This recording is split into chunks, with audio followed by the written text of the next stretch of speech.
च्या पिठाचे लाडू बनवणार आहोत। लाडू हे खुसखुशीत यावेत आणि दाणेदार व्हावेत आणि नरमसूद व्हावेत असे टेस्टी लाडू होण्यासाठी भरपूरशा टिप आणि ट्रिक्स मी या व्हिडिओमध्ये सांगितलेले आहेत। तर पाहता क्षणीच तुमच्या लक्षात आलं असेल किती हे सुंदर असे लाडू झालेले आहेत आणि दिसायला जसे छान दिसत आहेत, खायलाही त्याहूनही अतिशय मस्त असे हे लाडू झालेले आहेत, पाहू शकता। तर वेळ न घालवता ही रेसिपी तुम्ही संपूर्ण पहा, म्हणजे तुम्हाला सर्व टिप्स आणि ट्रिक्स लक्षात येतील। चला मग वेळ न घालवता आपण ह्या रेसिपीकडे वळूयात। अर्धा किलो बेसन घेतलेले आहे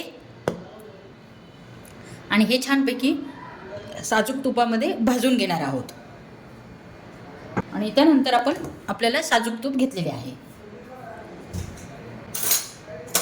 भाजताना जसे जसे लागेल तसे तसे आपण साजूक तूप यूज करणार आहोत। तर त्यासाठी प्रथम आपण तूप घालून घेणार आहोत। हे पहा, साजूक तूप आहे, घरी बनवलेले।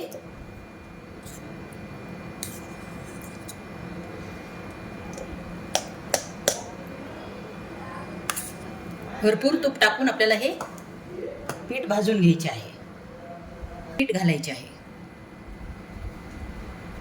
येथे एकदम मी अर्धा किलो पीठ घातलेले आहे। तर सर्व सोबतच मी भाजणार आहे, कारण कढई मोठी आहे, त्यामुळे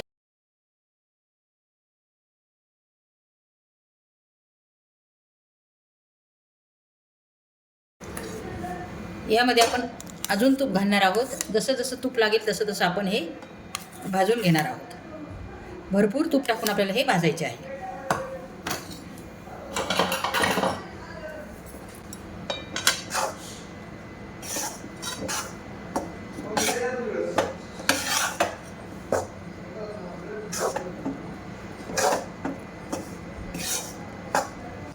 आपल्याला सतत हलवत राहायचे आहे, म्हणजे पीठ हे करपणार नाही आणि छानपैकी खरपूस भाजल्या जाईल। जर पीठ हे छान भाजले तरच लाडू हे छान होतील।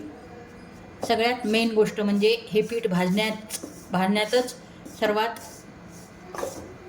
मेन गोष्ट आहे। पीठ जर चांगले भाजले तर ते टाळ्याला पण चिटकत नाहीत। खरपूस असे भाजायचे आहे। पेशन्स ठेवतच आपल्याला हे पीठ छानपैकी भाजून घ्यायचे आहे, तरच लाडू टेस्टी असे लागतात। आणि पीठ भाजले की खमंग वास सुटतो। तर पूर्ण हे पीठ भाजण्यासाठी आपल्याला 20 ते 30 मिनटं लागणार आहे। तर पाहू शकता, मस्तपैकी आपले पीठ छानपैकी खरपूस असे भाजत आले आहे आणि छानपैकी तूप सुटले आहे या पिठाला। खमंग असा वास सुटलेला आहे आणि कलरही छानपैकी ब्राऊन असा आलेला आहे। या स्टेजला आपल्याला इथे दुधावरची साई घालायची आहे, त्यामुळे खूप छान चव येते।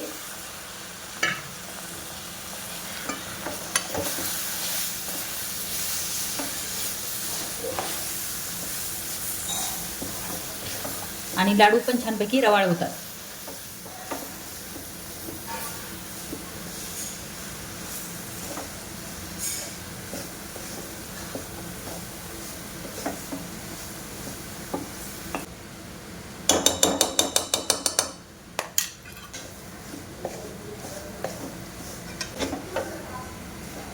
छानपैकी पीठ भाजले गेलेले आहे। या स्टेजला मी गॅसची फ्लेम बंद करत आहे। तर हे पीठ पूर्णपैकी आपण थंड होऊ देणार आहोत आणि त्यानंतर आपण यामध्ये साखर मिक्स करणार आहोत। अर्धा किलो बेसन पिठासाठी आपल्याला 300 ग्रॅम आपण येथे साखर घेतलेली आहे। तर ही साखर आपण मिक्सर जारमध्ये बारीक करून घेणार आहोत। तर थोडी थोडी आपण बारीक करून घेणार आहोत आणि त्यामध्येच आपण विलायची घालणार आहोत, जेणेकरून वेगळी विलायची बारीक करायची गरज पडणार नाही। येथे मी 5 ते 6 विलायच्या घेतलेल्या आहेत। साखर बारीक करत आहोत तोपर्यंत आपले छानपैकी खरपूस असे हे भाजलेले पीठ पण गार होणार आहे. पीठ गार होत आहे तोपर्यंत आपण साखर बारीक करून घेऊयात.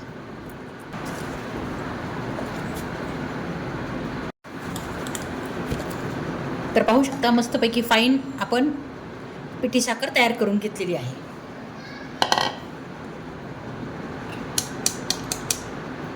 राहिलेली साखर पण आपण बारीक करून घेऊयात. तर पूर्ण साखर आपण बारीक करून घेतलेली आहे. हे थंड झालेले आहे, रूम टेम्परेचरला आलेले आहे.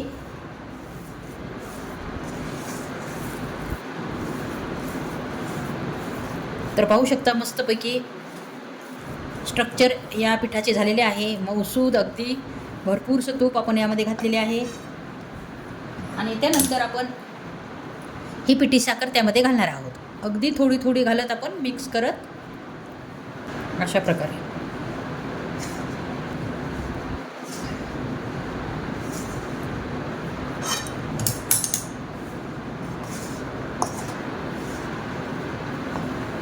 तर पाहू शकता राहिलेले पिठी साखर पण मी घालत आहे आणि अशा प्रकारे आपण हे मिक्स करून घेणार आहोत.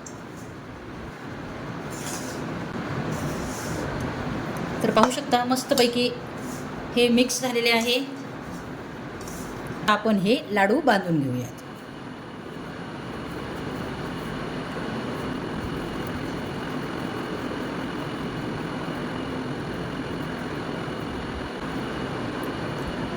अशा प्रकारे हे लाडू आपण बांधून घेऊयात. अगदीच तर लिचीपिची जर झाले तर थंड झाल्यानंतर आपण त्याला डबल आकार देऊ शकतो.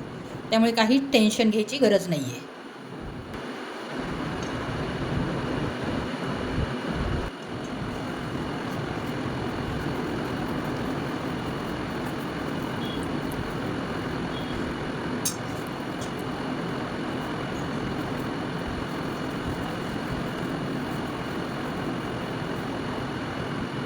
आता किती मस्त असे छानपैकी आपले लाडू वळले जात आहेत.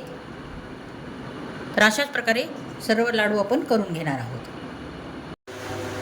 तर पाहू शकता मस्तपैकी आपले सर्व लाडू करून झालेले आहे.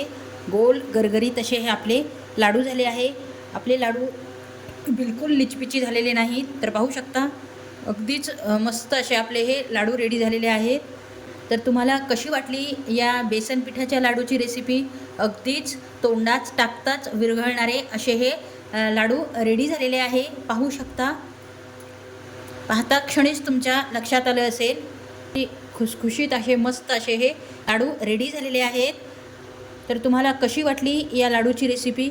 जर तुम्हाला ह्या लाडूची रेसिपी आवडली असेल तर चॅनलला लाईक आणि सबस्क्राईब करायला विसरू नका.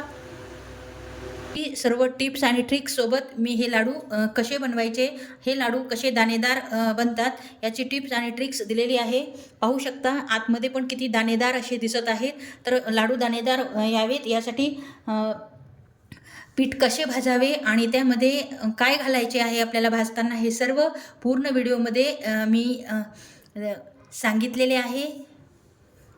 तर कशी वाटली तुम्हाला या लाडूंची रेसिपी? जर तुम्हाला थोडीफार पण जर आवडली असेल तर चॅनलला लाईक आणि सबस्क्राईब करायला विसरू नका.